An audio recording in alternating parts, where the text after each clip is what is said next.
Attention all SSS Pag-ibig pensioner members at iba pa. Relief at moratorium resolution inihain. Malaking bigay ginhawa. Ano ito ating alamin? Magandang araw po sa ating manonood.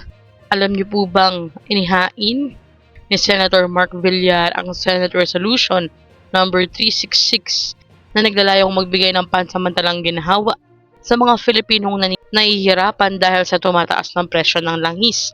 Sa ilalim ng panukala niya, hinihikayat niya ang mga ahensya tulad ng Social Security System, Pag-ibig Fund, Land Bank of the Philippines, Development Bank of the Philippines, at National Home Mortgage Finance Corporation na magpatupad ng 1 to 3 months na loan moratorium, penalty condonation, at mas flexible na payment terms kabilang ang loan restructuring at mas mababang interes.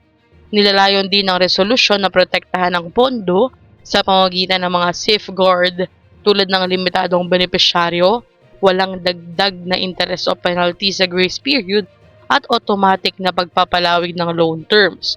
Makikipag-ugnayan ang Bangko Sentral ng Pilipinas, Department of Finance, Department of Budget and Management para sa maayos na implementasyon at oversight.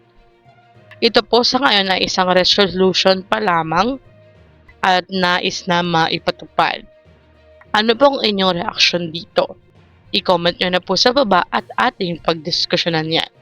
Hanggang dito na lamang po muna. Ito ang Chaz Infos and Updates. I-like, share, and subscribe para kayo ay updated. God bless po and have a nice day.